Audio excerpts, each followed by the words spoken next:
According to the weekly video preview, General Hospital spoilers for the week of July 7th to 11th predict turmoil and chaos in Port Charles. Daisy Celeste goes missing, Natalia Ramirez's tainted autopsy results are released, and Marco Rios pledges revenge. The ABC drama has just published its weekly preview video, and fans can expect some surprises, so let's dig into what's going to happen over the next 5 days.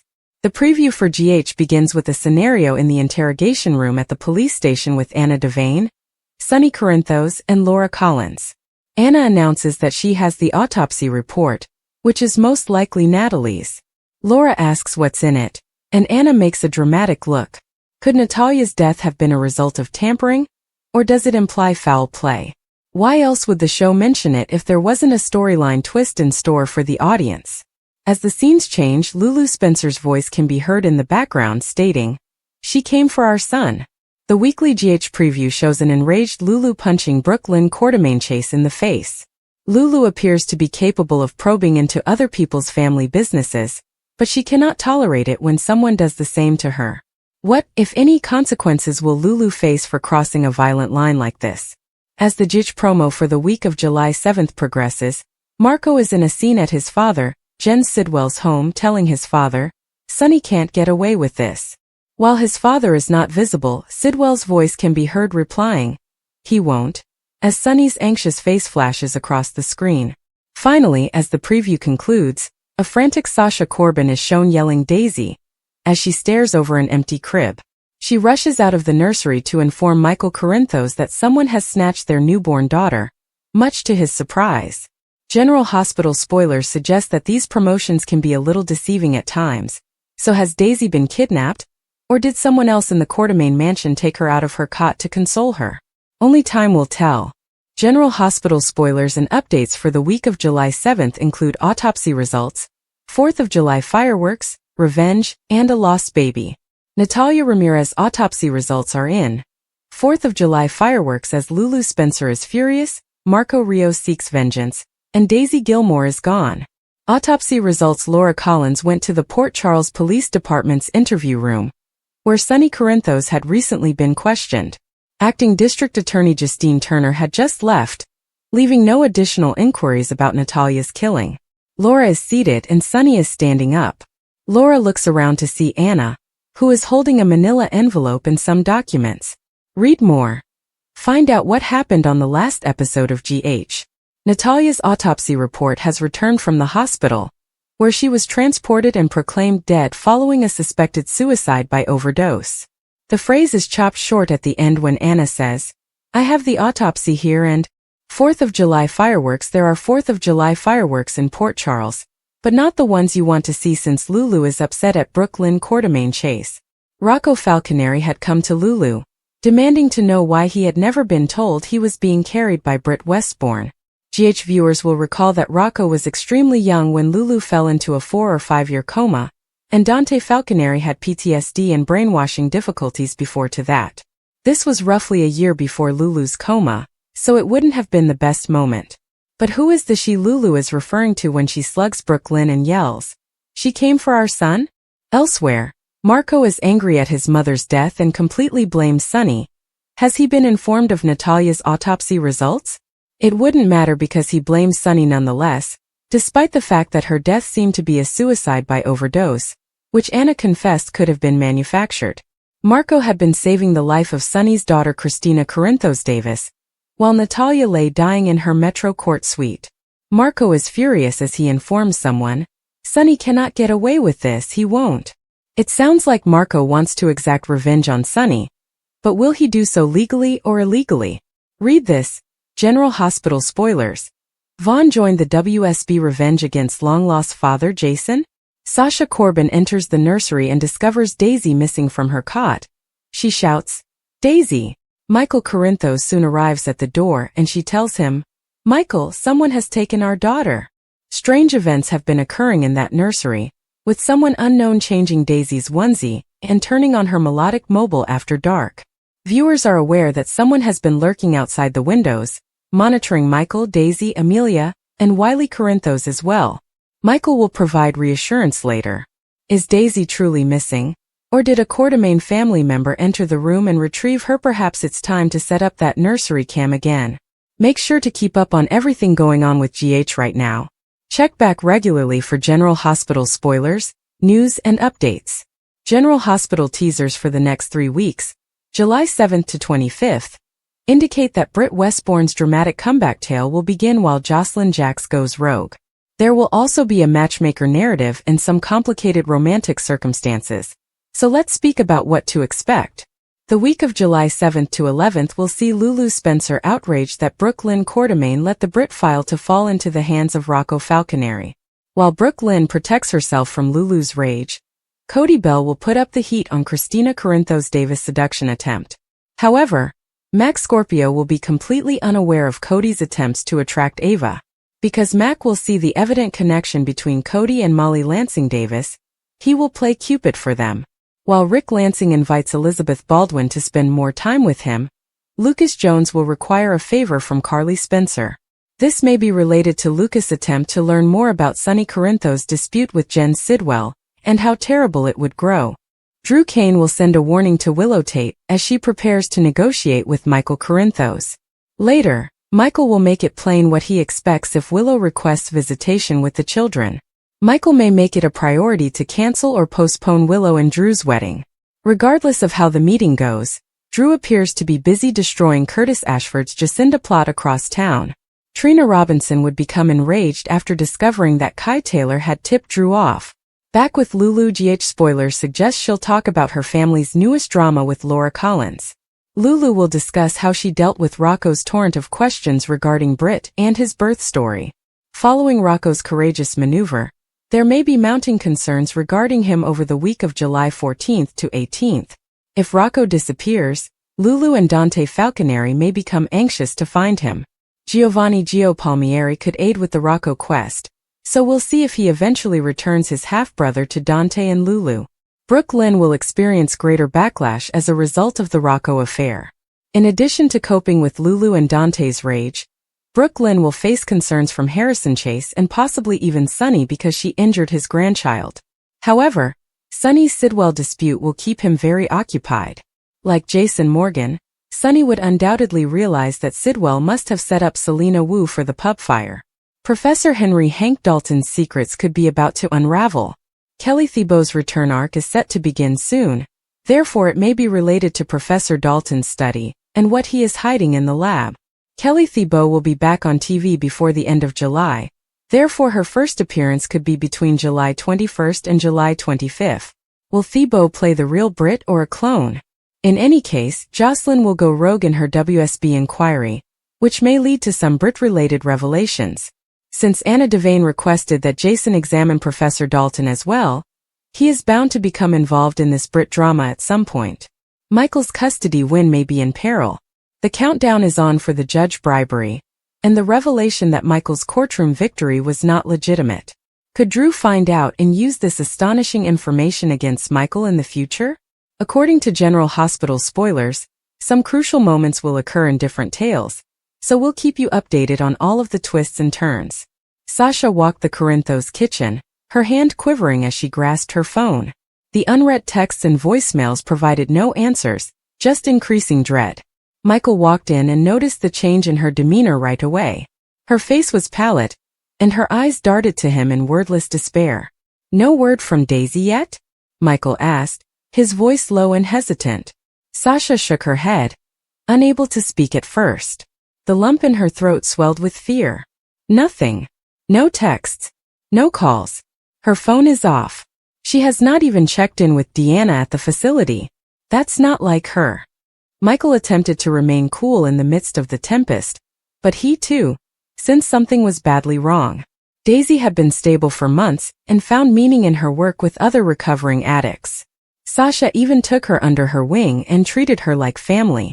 Michael recognized what Daisy meant to her, perhaps more than Sasha admitted. She was more than just a buddy. She was a reminder that recovery is possible. "We'll find her," he stated, grasping for Sasha's hand. "However, we need to notify someone officially. Mac perhaps. Or Dante." Sasha recoiled at the suggestion. What if she just relapsed and ran off to be alone? What if she feels embarrassed? I do not want her to be treated like a criminal. Michael sighed. She doesn't deserve that. He liked Sasha's sympathy, but it was no longer about preserving feelings. She is vulnerable, Sasha. We don't have the luxury of hanging around and hoping she appears. Sasha nodded slowly, pushing herself to see past her panic. Okay, we'll call Dante. But I want to be the one who explains everything. I don't want her to be misinterpreted. Later that afternoon, Dante met them at Metro Court, where they had set up a quiet corner of the bar. Sasha reviewed everything: Daisy's typical habits, volunteer work, and the last person she spoke with. Dante took everything in with the patience of a detective and the compassion of a family friend. She hasn't taken anything from her apartment, Sasha added, nervously scanning through images on her phone of Daisy's last known location. Her purse, her journal, her medication, all of it's still there. This revelation caused Dante's posture to shift dramatically. That doesn't sound like someone who just needed a break. Michael added, we don't want to jump to conclusions, but we know something's not right. Dante pledged to launch a case quietly, beginning with the halfway house where Daisy volunteered. Sasha agreed to accompany him, to be a part of the process, despite her fears about what they could discover. Meanwhile, in another portion of Port Charles, Maxie and Brooklyn were sitting at Kelly's, unconscious of the brewing situation nearby. They were discussing the hospital's forthcoming fundraiser when Brooklyn noticed something on her phone. Sasha's been blowing up the family thread, she added, scanning through a series of messages. Something about Daisy is missing. Maxie scowled. I thought Daisy was doing well. Brooklyn paused. Yes, me too. I saw her in Deception last week. She looked good. Focused. Maxie's stomach constricted. Do you think we should help look? Perhaps put something online? Let me call Sasha first, Brooklyn explained. We don't want to cause panic unless it's necessary. As they spoke, Sasha swiftly filled her in, her voice unsteady but determined. Brooklyn's tone shifted immediately. We have your back. Maxie and I will check the outreach shelters tonight to see if anyone has seen her. I'll get Spinelli in if we need help tracking her digital imprint. That night, as the city lights dimmed and the majority of Port Charles fell asleep, a hushed hunt began. Sasha and Michael searched the docks for the calm locations Daisy used to enjoy. Brooklyn and Maxie headed for the shelters. Spinelli set to work extracting social media data and recent activity logs from Daisy's profiles. Nonetheless, each turn resulted in dead ends. However, not everyone was in the dark. Daisy sat curled in the corner of a dimly lighted room, lit only by the flickering screen of a static-filled TV. Her face was damaged, her spirit was crushed, and her eyes were red from tears and terror. Her phone was purposely smashed. She couldn't reach out, no matter how much she wanted to. The person who took her and planned her stealthy abduction knew exactly what they were doing. They had not snatched her for money. This was hardly a random crime. It was personal. Back at the Quartermain mansion, Michael was agitated. He pored over the little pieces of information they possessed. The chronology, the lack of CCTV footage, and the lack of ATM activity all hinted at a coordinated operation. His thoughts kept returning to a chat he had with Drew weeks before. Something about Sonny's opponents, the way they might go after family or even close relations. Was Daisy used as a pawn? Sasha tried to dismiss the theory. She's not close enough to Sonny for someone to come after her for revenge. But she's close to you, Michael reminded me. And you are near to me. And Don't say it, Sasha replied hurriedly, unwilling to hear the words. We won't make this into something it isn't. Daisy would not be a target. She wouldn't be. But she was starting to mistrust her own assurances. At GH, Elizabeth and Finn were checking charts when Finn remarked hearing something at the nurse's station. One of the ER nurses said a woman came in a couple nights ago.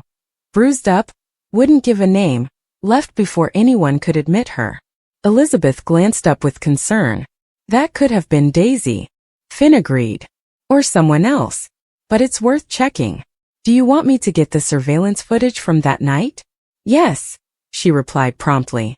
Please. The next morning, Sasha and Michael joined Elizabeth in the hospital's security room to see a blurry video of a hooded individual entering the ER. She moved slowly, obviously in agony, and had a characteristic limp. Her hair was pinned back, but as Sasha noticed her face tilting toward the camera, even slightly, her heart stopped. "It's her," Sasha said. "That's Daisy." But then the video glitched and the next frame showed an empty corridor. There was no trace of where she went or who might have followed her. It was enough for Dante to exacerbate the situation. Daisy is now officially classified as a missing person with suspected foul play. I'm also adding Jordan to this. If she was harmed and afraid enough to flee, someone is after her. And we're going to find them. Michael drew Sasha closer, but her body tensed.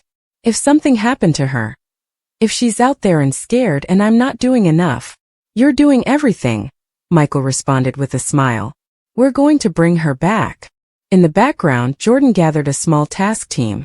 Dante pursued ground leads while Jordan contacted the FBI about any organized threats that may have slipped under the radar in Port Charles. There was one name that kept coming up. A new figure linked to a silent syndicate infiltrating territory Sonny had previously kept secure. And this player followed a pattern. He did not go after the enemy directly. He pursued who they liked. Sasha and Michael were told to stay at the Quartermain estate for safety, which exacerbated Sasha's guilt. I can't simply sit here. I should go out there looking. You won't assist her if you get harmed yourself, Michael told her. If you get taken, I know, she murmured, tears welling up. But I feel like she is calling out to me, as if she's waiting for someone to notice something. And they did. Spinelli discovered a clue in the metadata of Daisy's now deleted photo, which she had shared to a support group weeks before. The image had been adjusted subtly. Behind her was a tag graffiti on a wall that was not native to Port Charles. Spinelli followed the signature to a former drug house on the outskirts of Beecher's Corners. Dante, Michael, and Sasha drove out there without backup, against orders, their hearts beating with both hope and dread. The structure was abandoned and decaying on the inside, and the faint sound of a chain dragging on the floor reverberated through the silence. They discovered her in a back room, unconscious but alive. She had been locked up, bruised but not broken. Sasha collapsed alongside her, sobbing and cradling Daisy in her arms. "It's okay," she said quietly. "You're safe now." Michael stood at the door, eyes scanning the darkness, already wondering who did this and if they were finished. Something in his gut told him that this wasn't over. The room was silent save for the mechanical buzz of the fluorescent lights above. The air seemed chilly and abnormally motionless, clinging to Portia's skin like invisible frost. She sat on the edge of the sterile chair in the medical examiner's office, peering down at a sealed envelope labeled Confidential Autopsy Report. Her fingers trembled as they moved over the envelope. Curtis had always been a rock of strength, but even he couldn't prepare her for this moment. What began as a horrific accident quickly escalated into something far more evil. Everyone had tried to understand that Trina's college buddy, Ava Marie, had perished in an unexpected accident. However, the coroner's preliminary findings raised issues. Traces of benzodiazepines were discovered in her system. There were contusions on her wrists and a cracked rib that had not been mentioned in the initial ER report. Something was not right. Portia opened the packet. Her gaze scanned the cold, clinical words. Blunt force trauma. Subdermal hemorrhaging is not consistent with a simple fall. Toxicology shows a fatal combination of sedatives. The words combined into a whirlwind of astonishment and nausea. She leaned forward, pressing the heels of her palms against her eyes, attempting to make sense of the inexplicable. Somebody had done this. That night, the family gathered in her home. Trina sat stiffly on the couch, trying to hide her trembling palms behind folded arms. Taggart moved restlessly near the window. Curtis, ever the seeker of answers, had already started calling people he knew on the force. Portia read the report aloud, her voice flat and wavering. Trina's composure snapped as Portia read the line about bruising around the neck. "That's not an accident," she responded with tight teeth. Her voice trembled with anguish, wrath, and disbelief. She was murdered. Then everything changed. 2 days later, the police acknowledged that they were conducting a criminal inquiry. But that wasn't enough for Trina. Guilt gnawed at her. Ava Marie had contacted her that night, sobbing and requesting to meet. Trina had missed the call.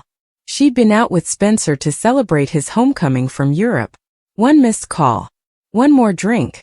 One night is too late. The more information revealed, the darker the truth got. Ava Marie had started dating someone new, Jace Vaughn. The Vaughns, a charming and well-connected young man from a powerful family, had long been shielded from scrutiny in Port Charles. Leonard Vaughn, Jace's father, had acquaintances in the district attorney's office. Nobody wanted to think the golden lad was capable of violence. However, as Trina dug deeper, she realized there was something rotting behind the shiny surface. She wasn't the only person looking for answers. Nadine, Ava Marie's mother, had returned from Atlanta and was a walking whirlwind of sadness and rage. Nadine accosted Portia in the hospital, throwing her fist onto the nurse's station and demanding justice. "My baby is dead and no one is doing a damn thing," she cried out. Portia attempted to quiet her, but Nadine's agony was too raw and wild. "I told her to stay away from that boy," she wailed. "He has hit her previously. Do you think I didn't know? Do you think I didn't warn her?" Her eyes were glassy and bloodshot, and her entire body trembled. "I want him to pay. I want them all to pay." As the investigation continued, the pressure increased. Diane Miller, who represents the Vaughn family, issued a statement refuting the charges. Jace adored Ava Marie. He is grieved by her death and is fully helping with the investigation. However, Diane was trying overtime to conceal evidence. Key security footage from the night Ava Marie died mysteriously vanished. Witnesses were retracting statements. Rumors spread that hush money was exchanged.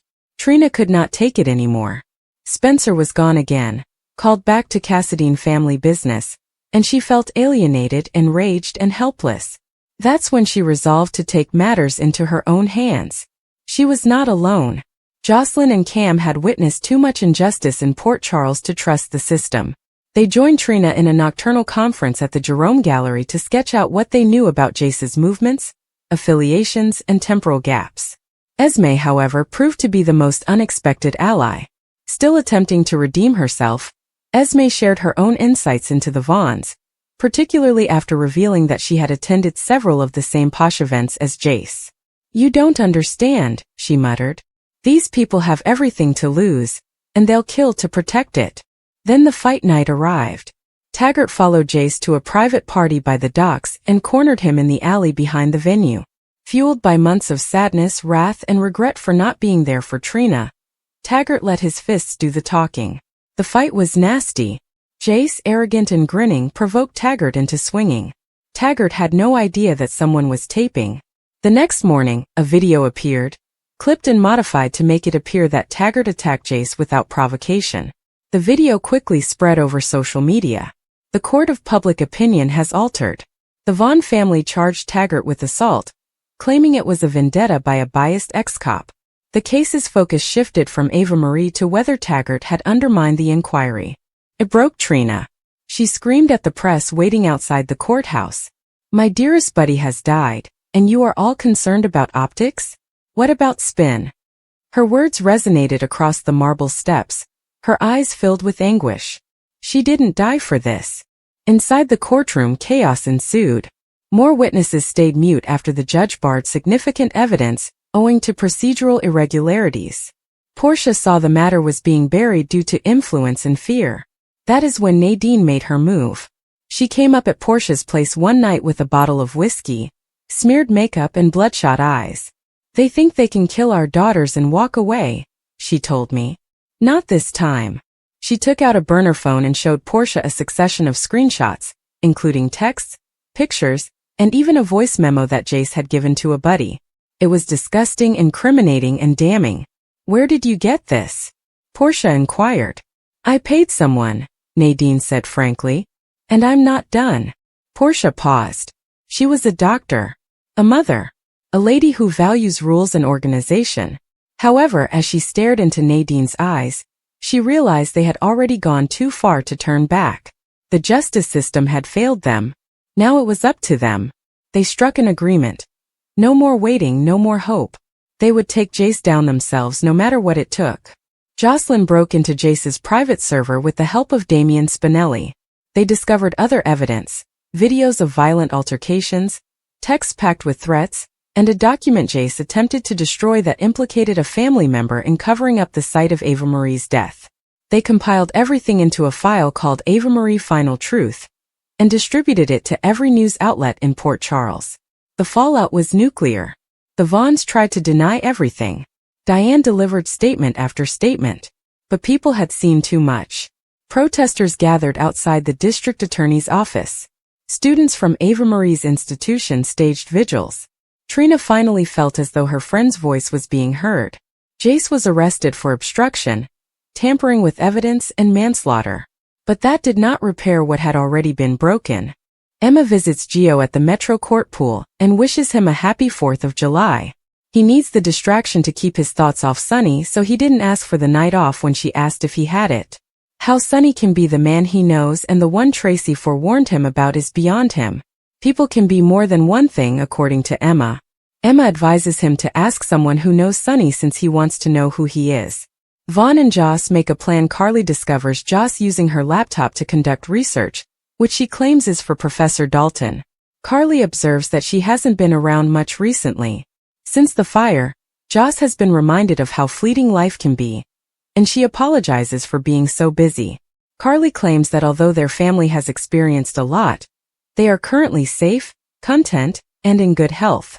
Joss remembers their kiss as she sees Vaughn arrive. Carly says she can chat to him and she'll stay here all night after noticing that she's staring at him. Joss and Vaughn pretend to fight. Joss talks to Vaughn, and they both agree that they got off course and that the kiss from last night never happened. They talk about Joss' scheme to use her animal rights organization to persuade Vaughn to approach Emma. He asks what will agitate Emma and finds that he requires more than a simple love of animals to connect with her. Vaughn asks why Emma despises Joss, and she responds, "Me." Joss claims that she believes she is a brat, spoilt and affluent. Joss pretends to fight to gain Emma's attention when she spots her across the pool. They simply don't work together. So Joss calls Vaughn a janitor and ends their relationship.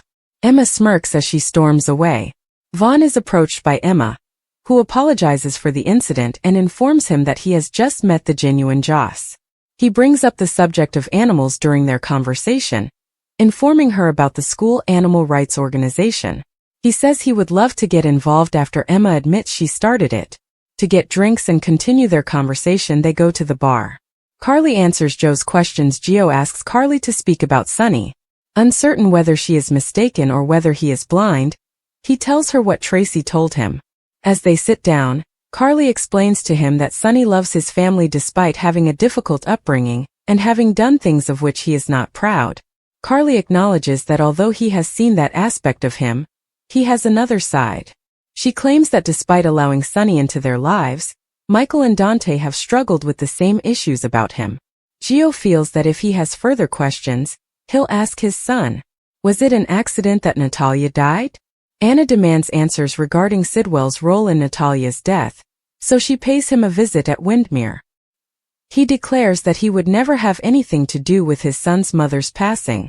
Maybe she should examine Sunny because Natalia was his loose end, and Sidwell claims he was here signing contracts with Alexis when he heard about Natalia. He informs her that Natalia knew about Sunny's heart issue, and that maybe she betrayed his confidence. Anna leaves after declaring that she doesn't trust him. To obtain Natalia's autopsy report, Anna travels to the hospital. Marco approaches her and inquires about his mother's demise. Sunny and Laura talk about the violence in Port Charles in the PCPD interrogation room.